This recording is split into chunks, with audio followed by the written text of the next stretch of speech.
the land of the rising sun and the craziest people on Earth.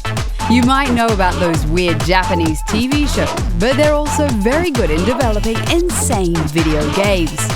Let's go crazy with these 7 Japanese games you should know about if you want to call yourself a gamer.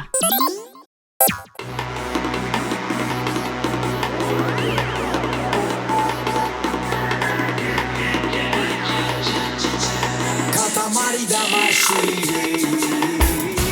The first game that comes to mind when talking about weird Japanese video games is Katamari Damacy. In this game, you play a little prince who has to gather as many objects as possible to make a huge rolling ball, just like a dung beetle. You gather these objects by rolling the ball over them so the ball can grow to a humongous size. These balls eventually become planets because the king of all cosmos destroyed all the original ones when he was drunk. Yeah, it doesn't get much weirder than that one. Or does it?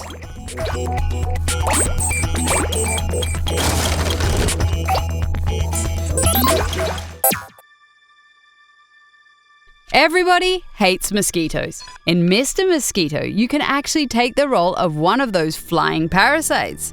In order to survive the upcoming winter, Mr. Mosquito has to suck up a lot of blood from the Yamada family during their daily rituals.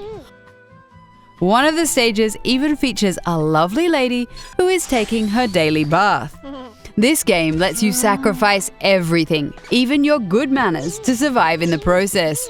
You will never look at a mosquito in the same way after playing this crazy game.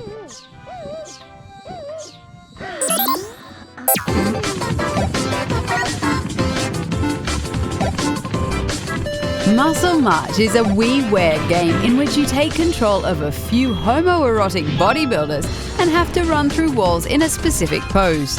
Yeah, this sounds too crazy to be true, but the Japanese developers couldn't give a damn.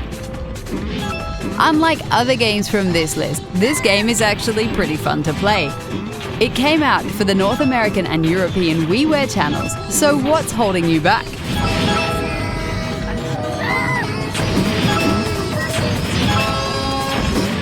Get pumped and primed for this one.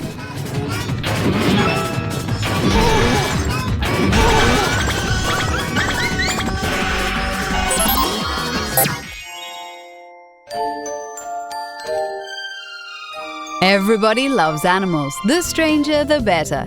In the West, we have the strange but fun Goat Simulator. But Japan, of course, kicks it up a notch with Heartful Boyfriend. This video game is not your typical simulator. It is a dating simulator for pigeons. Yes, you heard right, pigeons, the flying rats of modern-day civilization. Well, at least you can give them an exciting love life.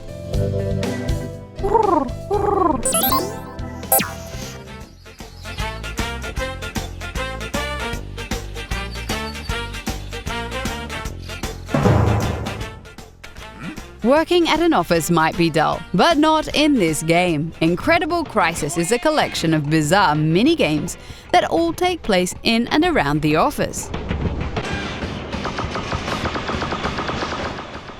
You take on the role of one of the 4 dorky-looking family members and take on different tasks to finally get a last-minute present for your grandmother's birthday. For instance, you get stuck in an elevator, dance around the office, flee on a snowboard from a pack of wolves, and try to keep a boat from sinking by drawing as much water from the boat as you can. Doesn't sound boring at all, does it?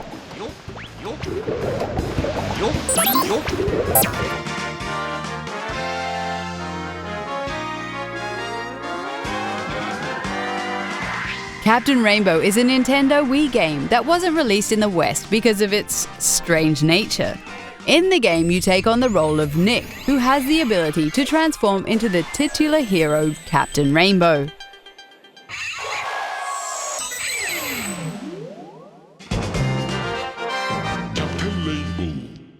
The player has to help several minor Nintendo characters with their problems, like for instance a fat little Mac, a gender-confused Birdo, and the little devil from Devil World.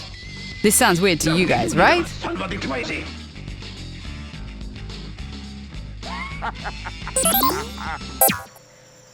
Greetings, and welcome back.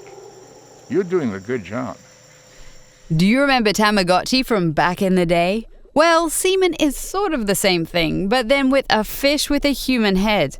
In this game for Sega's Dreamcast, you have to take care of the fish so it will eventually become a sort of frogman. By talking into your microphone, you can communicate with the fish. And, fun fact, the game is narrated by former Star Trek legend Leonard Nimoy. Live long and prosper, Seaman! Would you like to save and end the session?